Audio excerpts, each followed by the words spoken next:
Coming up, pain at the pump. Gas prices are soaring, and DC residents are finding themselves paying even more than the national average. A full report straight ahead. And American University students find themselves paying more for their education, but they may also get more financial help. Find out how tuition rates are increasing nationwide.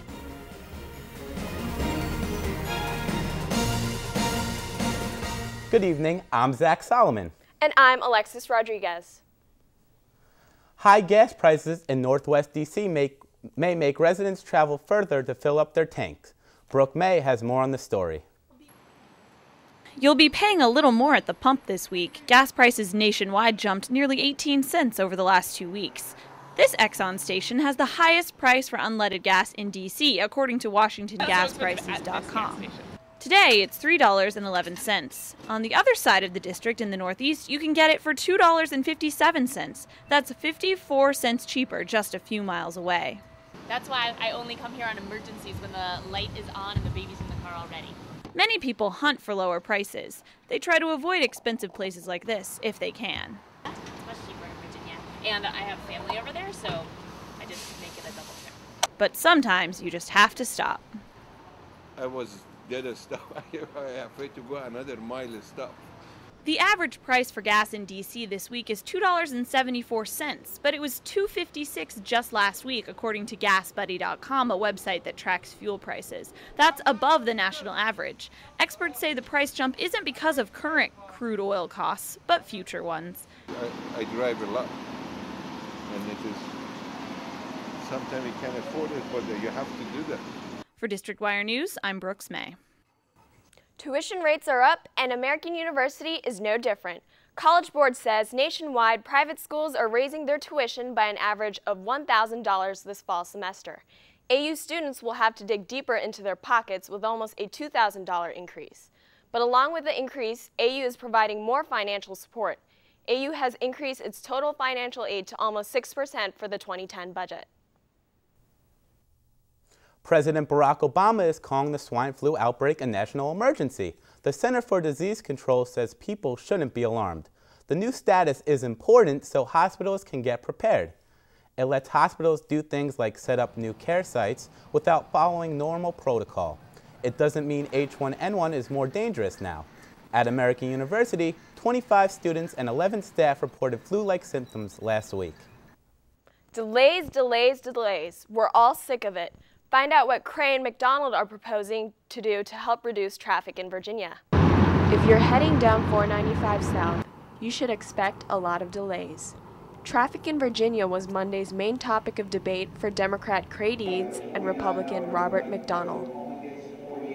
Both have different plans on how to fix the traffic problem in Virginia. Cray Deeds' plans includes bringing high-speed rail to Virginia, expanding freight and passenger rail, and extending the metro service to Dulles. Robert McDonnell's plan includes using new technology to help quickly remove stalled cars from the road and increasing the speed limit to 70. Ming Chan, a student at George Mason University, spends much of his time on the road. What is it like driving here every Tuesday and Thursday? Well, it's terrible. Traffic is bad. It's always like this. Sometimes I don't even go past 30 miles an hour, so it takes me like an hour to get to school all the way from Rockville, Maryland. But many feel that the problem is in public transportation. Northern Virginia does not pay attention to the needs of Metro. Their Tyson's Corner area is completely clogged.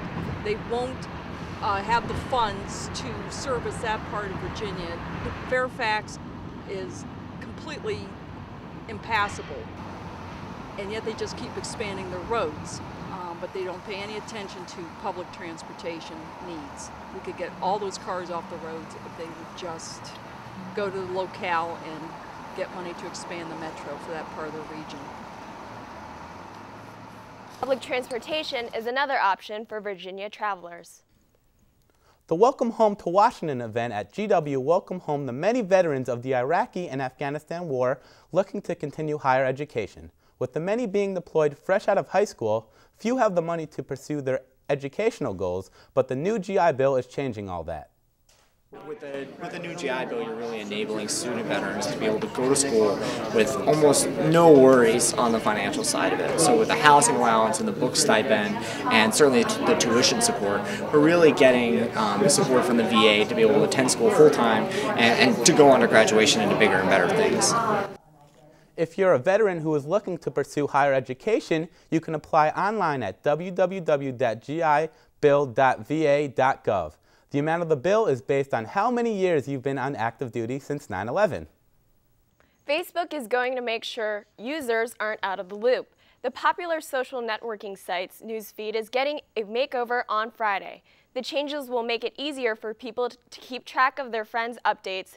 The page will show the most interesting updates that have happened in the past day by the people that are closest to you. Users can still click on the live feed to get updates on all of their friends online. Coming up after the break, a popular 90s boy band all grown up, visiting American University's campus. Hanson walks barefoot to help Africa. A full report straight ahead.